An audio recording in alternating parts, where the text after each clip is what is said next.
Well, I'm back. Um, I don't like the way that last video went, and I can't leave my channel like that. Um, and other than the bobble-headed bitch, I didn't say anything, in my opinion, that was too out of the way.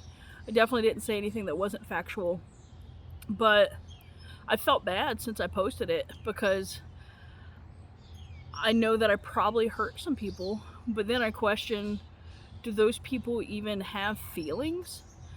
Because they don't feel bad for what they've done to me or my wife. And that still bothers me. You know, I grew up in a family that didn't apologize. I grew up in a family that when you did something wrong to somebody, you just needed to wait it out and they would have to get over it. That was the expectation. And, you know, I told you about the stuff with my brother, and my mother supposedly talked to him, and he felt really, really bad, and he was going to apologize, and he was going to call me on such and such a date and apologize. That date came and went, and I never heard from him. And a couple of days beyond that, I was met with, "Oh, you're not over it yet?" I said, "No, I'm not going to get over it."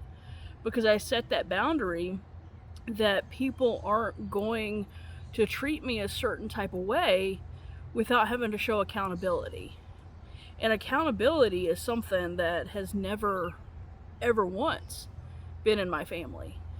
You know, it's literally, I can stab you in the back time and time and time again, and, you know, when that wound heals in a few days or weeks or whatever, it's going to be fine. But meanwhile, I've got everybody telling me, "Oh, you know, be the bigger person and get over it." But I've still got the knife in my back. And it was not a good environment to grow up in.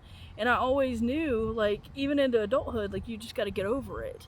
And I think that's why a lot of the relationships that I was in, it was the same kind of abuse. You know, I 1000% dated at least 2 narcissists, and I'm like, huh, this feels familiar. It was comfortable because I knew what to expect, because I'd been walking on those eggshells my entire life. So I was very good at walking on those eggshells again. Because growing up, I didn't understand, nor was I taught, what love is. You know, I always thought it was something transactional, but I also thought it was something that was supposed to go unspoken. Because I can think of exactly 0 times in my life where anyone other than my younger brother, my grandmother, or my uncle have said the words, "Michelle, I love you." There were a couple times growing up, before my grandmother passed, when I was 13, that I remember she would hug me. My uncle didn't really hug me until I got into my adult years. There were a couple times when my younger brother and I would. Very, very, very rare, almost none. And so I grew up not knowing what love is or what felt like.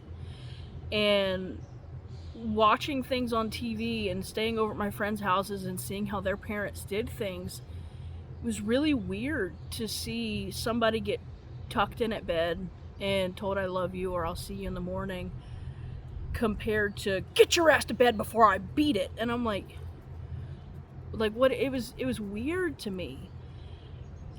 And so imagine going into adulthood not understanding something that you should have been taught at such a young age.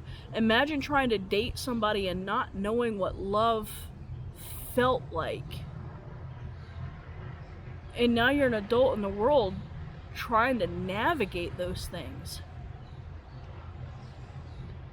And I'm very glad that at such a young age I was able to recognize that things were wrong versus falling into the same trap. Because at a very young age, I decided I don't want to be like these people. And I think in part that's why the video yesterday bothers me, because that kind of was like those people. Even though it was a lot less vulgar as they would have done.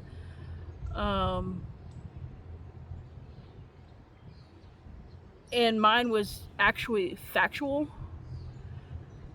because I've just never understand how when somebody doesn't get their way, they make up lies and they recruit people against you, and then you're sitting there questioning your own reality.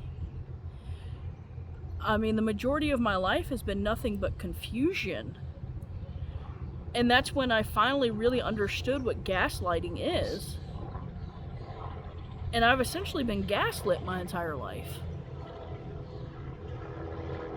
And so I feel like now I'm in somewhat of an identity crisis, because like everything happened all at once, and Jen's been worried about me for quite some time, and I mean, with good reason. I just wish she would understand, you know, I'm okay. Like, I'm not gonna go do anything stupid. I'm not like okay, but I'm okay. I just have to work through a lot of things, because that episode that happened here that Friday, it sent me into this cycle of reliving my entire life and looking at things from a different perspective. And I remember in high school, one of my best friends, Faye, she would always try and hug me. Like, a couple of friends would, but I was always very eh. And I remember one day, I finally let her, and she goes, "It's a good day when Michelle lets you hug you." And I'm like, well, it didn't hit. Like, I always felt it was weird. Like, I didn't understand that touch could be good. And I feel bad now, looking back, for not hugging her and all those other people when that's what they wanted. They meant no harm. I just didn't know how to let good things in, because that's not what I had been around. And it wasn't until I got out that I started to learn that. I mean, at 15 years old, I started thinking about emancipation. But I never went through with it, obviously. But as soon as I could at 18, I was out, and I've never gone back. I haven't looked back. I mean, I would live, and I've said it for years, I would live on the streets before I went back.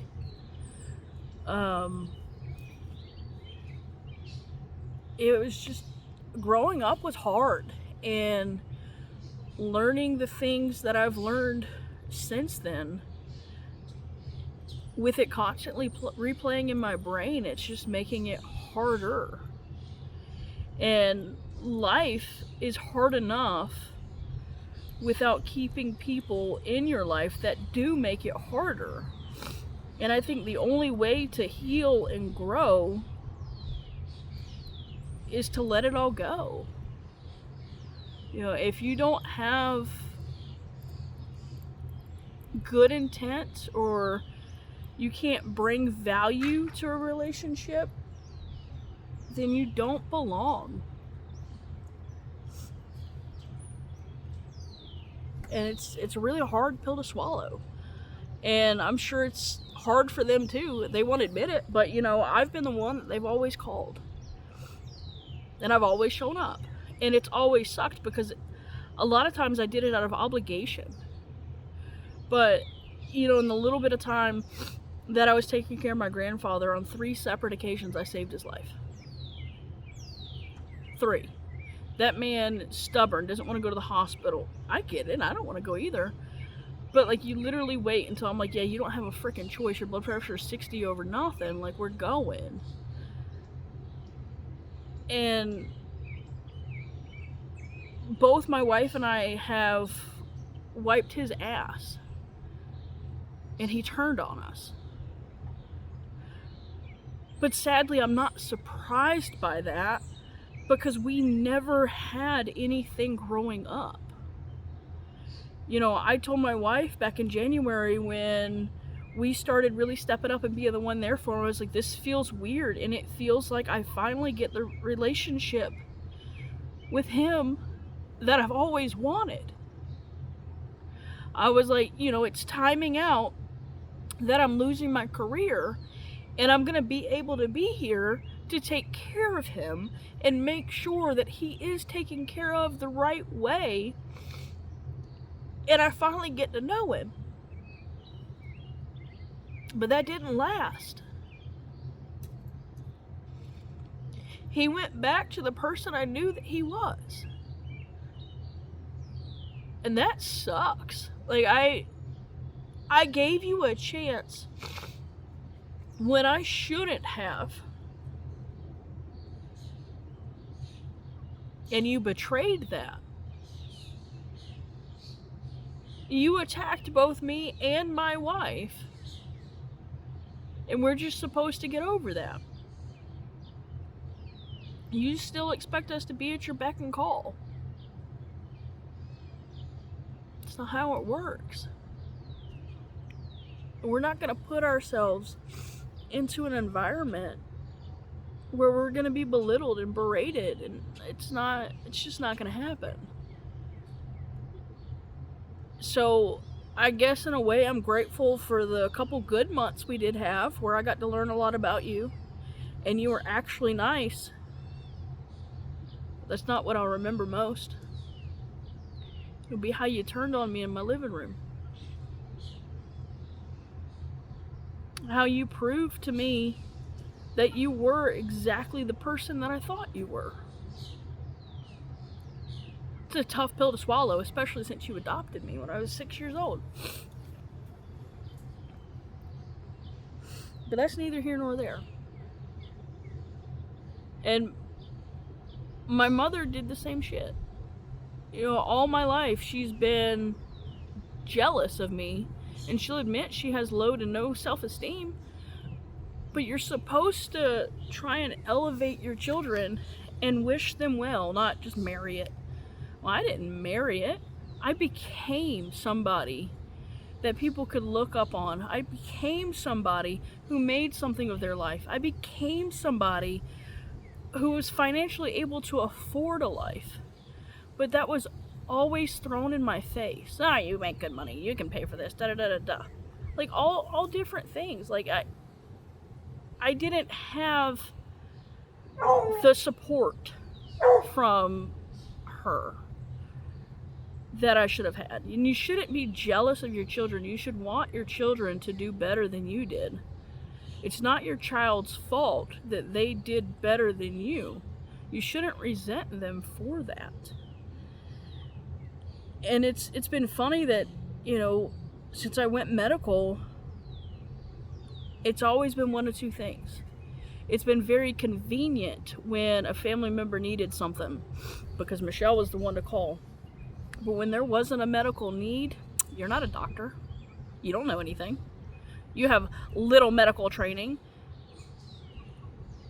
And I was put down for what I was.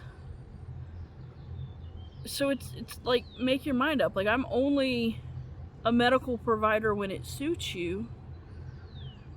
Mind you, I was the one that caught my mom's heart stuff. I was the one that cared for her after her heart surgery. I was the one on the phone with her that night when I recognized that she was having a stroke, and I almost left Jen behind. But yet, Jen and I showed up, and Jen was barefoot. We were the ones there all the different times trying to figure things out. I was the one that figured out what was causing your issues when the doctors couldn't. But I'm nobody, and I'm disposable, and I have no medical training. It just doesn't make sense. It doesn't make any sense. And I sit here and I relive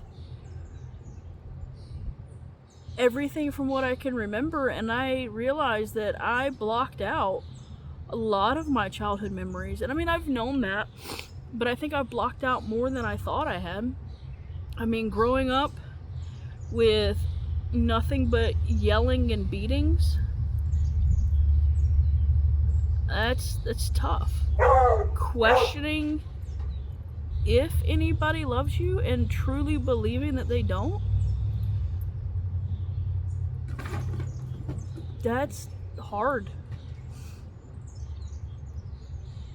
my father, aka my sperm donor,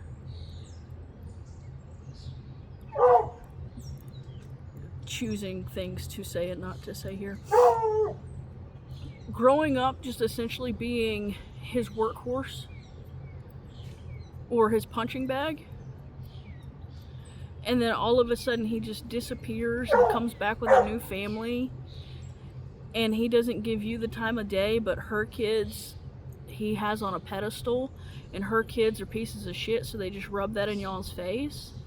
And your dad telling you, you know, women can't drive trucks, women can't do this, women can't do that, and brainwashing my brothers into believing it. So now I've got 3 men in my life telling me all the same thing. Michelle can't, Michelle can't, Michelle can't. Why can't Michelle? Because she's a female. Growing up believing women can't do things, the only thing that did was instill in me that I don't need a man. I grew up with such a strong sense of independence that it's problematic.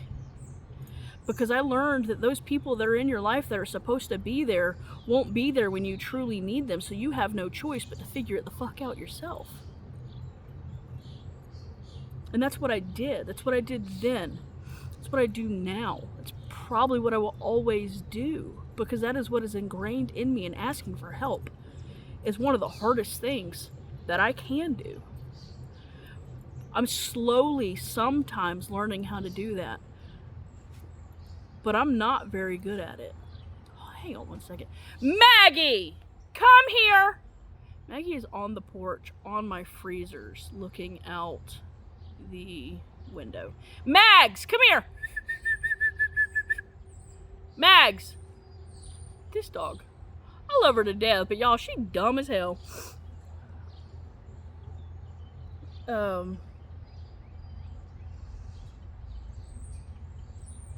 Yeah, being raised in that environment, and at 10 years old being strong enough and wise enough to look at your grandmother, who also adopted you, and say, I don't want to go back on our every other weekend visits with him. Please don't make me go.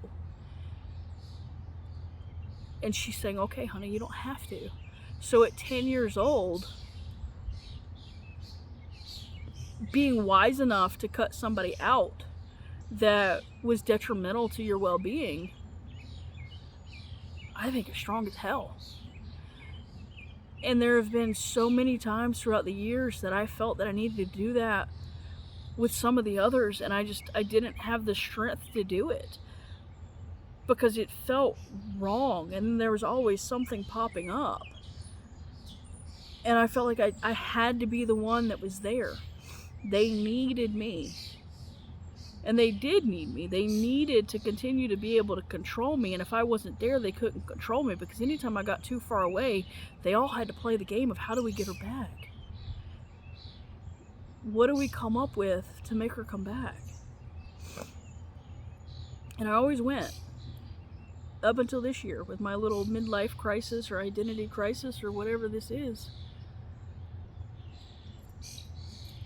Or maybe it's just my eyes opening fully for the first time. I'm no longer the puppet. I cut the strings.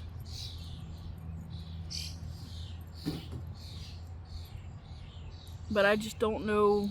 I don't know where we go from here. I mean, there have been so many different things, so many different reasons as to why I should have been here all along. But I just didn't feel like it was right. And I still can't believe that my older brother got turned against me.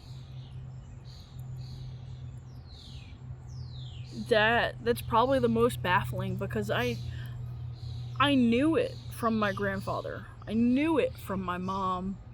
I knew it from my sister. But I never in a million years expected it from either of my brothers, despite the way our sperm donor had them treat us growing up. You know, men were golden and women were shit, and they gotta stay in the kitchen and make sandwiches, but I need you to chop this wood, so come out here and do child labor. Let's do it now, faster. No, the other kids, they don't have to come out here and do it. That's my wife's children's. It's just you guys that have to do this. You know, I thought that going through all these things together that we bonded. My older brother and I were adopted. We lived different from my younger siblings for many years until they moved in there, and I thought that we had an unbreakable bond. I thought, you know, we were thick as thieves, and you know, we shared the same things. We should stick together. And he and I never fought. Like, when he was in one of his irate moments, I was the only one that could talk him down. But then you reach out and you ask me and you're like, hey, I think I'm ready to date. Can you create a dating profile? And then you pick the wrong person and you're unhappy and you take it out on me. Is it because I did what you asked? How did I become the victim in this? I didn't do anything to hurt you. And now you're gone. Now you hate me when I didn't do anything. That's just what I don't understand, is how people that you're supposed to love, you can turn on without a moment's notice and you're perfectly fine. Like, that's the hardest thing for me, because this isn't easy for me. But I know that it's right, and it's been long overdue. And that if I don't do it now, I never will. But I don't understand how somebody can be so evil and walk around with a smile on their face like nothing happened. How do you get to that point in your life where you can look at your granddaughter, your daughter, your sister, your whatever, and treat them with the utmost disrespect? And by day 2, they're supposed to be perfectly fine because you are. It didn't affect you at all. How? Just how? Because that's not something that I'm capable of. How did I not get that gene? Because I promise you, I'd feel a lot better right now if I did, but at the same time, I'm glad I didn't, because that's what makes me care for people. That's what made me so good at my job, because I cared for my patients and I advocated for my patients. Maggie! She's back on my freezer. Maggie! Come here! Maggie, come here and say hey. I knew she was going to get into some shit while I was out here. So I don't know. I don't know what's up and what's down anymore. And I know that that was the puppeteer's intent. But I know from my research that when they lose control, they go nuts. And so I know that in the background there's stories being spun. But that doesn't bother me at all, because that's been my entire life. And if I don't comply, it's not good. I've led a life out of compliance. And you have to's, because I said so's. And to them, the worst thing I ever did was ask why. You're not supposed to question, you're just supposed to act.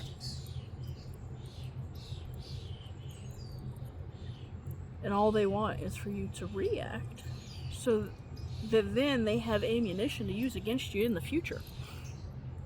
Because it's never, they did this, so you reacted this way.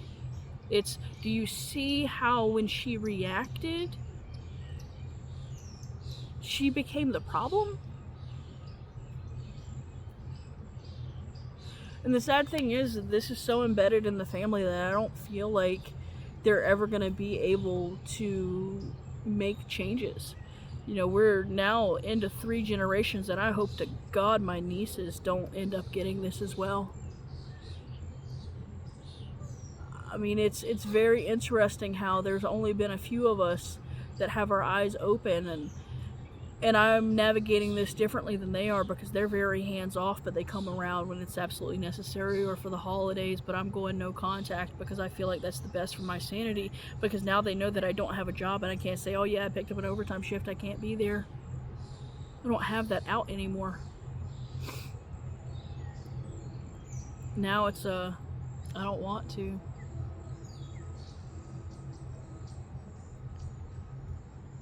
So I don't know.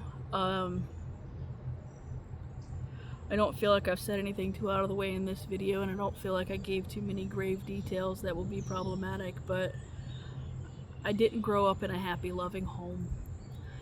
And I didn't truly understand what a happy, loving home was until I met Jen and I was introduced to her family, because it still weirds me out sometimes with the hugs and the I love yous, because I'm like, you're not asking anything of me. But I go along with it, and as time goes on, I'm getting more and more used to it and comfortable with it, and I do love her family. I'm not saying that I don't love mine, but it's not the same. I'm not being used by her family. I'm not being used by my wife, and it's different, and that's how I knew she's the one. I mean, it was unquestionable that I needed to lock Jen down before she found somebody else. And before she realized what my family is. Because my mom had, for the past couple of years, she had kind of calmed down. And in the back of my mind, I kept waiting for the shoe to drop. And the saddest part is that Friday when things popped off, I was so apologetic to Jen, and I looked at her and I told her, I said, you met my true mother. You met today what I lived with on a daily basis at home. And she felt so bad for me. But that's what I grew up in. And I hate that she had to see that. But I am glad that she's seen how far I've come, because I used to be that way too. Not to the same degree, but I used to be like that until I decided that's not the legacy that I want to carry, because I can do better and I will do better, and I have done better. But the only way to go from here is up. And so I think I'm going to go for a swim after I let Maggie inside, because she is on top of the freezer yet again. But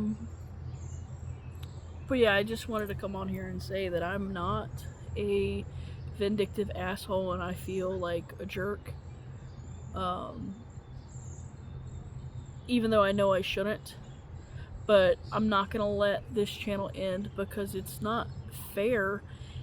And it makes me feel like they're trying to take another thing from me, and they don't have a right to take it.